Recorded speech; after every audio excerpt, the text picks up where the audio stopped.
one of the things that is becoming available to some of the refugees that are living right now in Jordan is a service whereby an international organization can set aside a monthly allowance for the refugee in question, deposit it in a local bank in Jordan, and then the refugee can go to the bank and very safely, simply using their iris, an iris scan, take that money.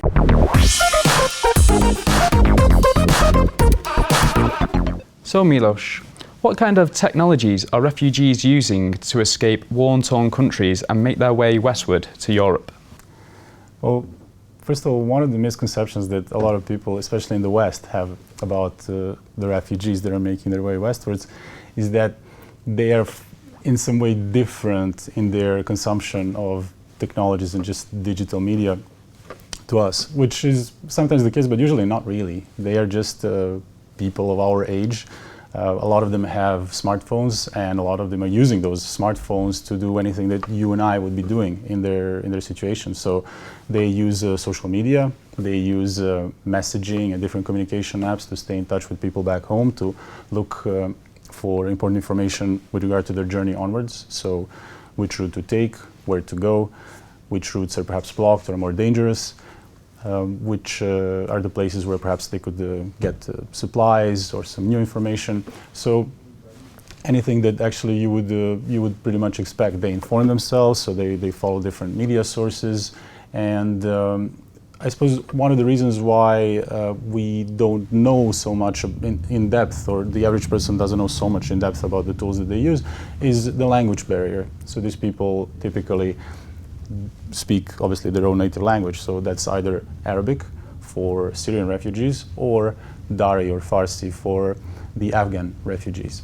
So because of that, we perhaps don't know the tools, but yeah, their consumption habits are quite similar to that of the average Western consumer. So what kind of technologies are humanitarian organizations and volunteers using to help this refugee crisis? So one of the trends, perhaps one of the interesting trends that is happening right now, is the slight shift towards, let's say, away from donations and aid in goods and food, which used to be the case in the past, and it still is predominantly, towards a tendency to donate more simply money, so cash, financial means. This used to be fraught with danger and very complicated in the past, but now, thanks to new technologies, it's becoming easier and just more accessible. And for example, Jordan is a country that has, as we know, millions of refugees from Syria.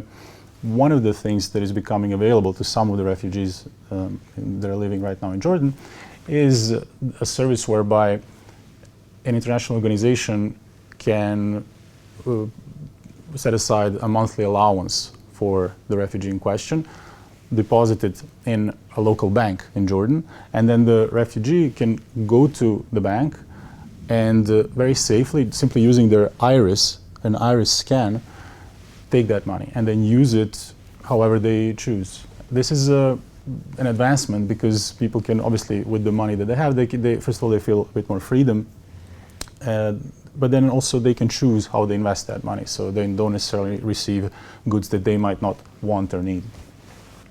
So what kind of future trends will we see in the new technologies used by refugees? Well, I would say two things. One very interesting development is everything surrounding the Bitcoin, and in particular the technology that underlies it, that underpins it, which is called the blockchain. So one of the uses is in the aforementioned financial services, so sending and receiving money without a middleman, safely and quickly. But there are other uses of the blockchain, and one notable one is for simply security. So this way, using the blockchain, you can safely and securely register refugees, which, as we know, has in the past been one of the major political concerns, both for the Western governments, but also for the refugees themselves, because of the implications that this would have on their status. Using the blockchain, you can do it reliably and securely. And another trend that I see is perhaps a development along the supply chain of digital means or applications for the refugees.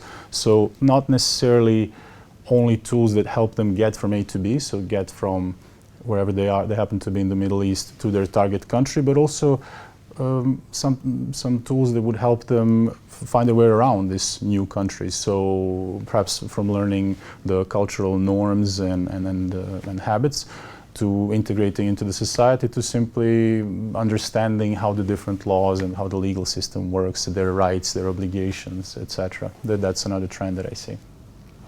Well, thank you, Milos Maricic, for speaking with us today. It's been a pleasure. And thank you at home for watching today. If you like this programme, why don't give us a click and subscribe. Goodbye for now.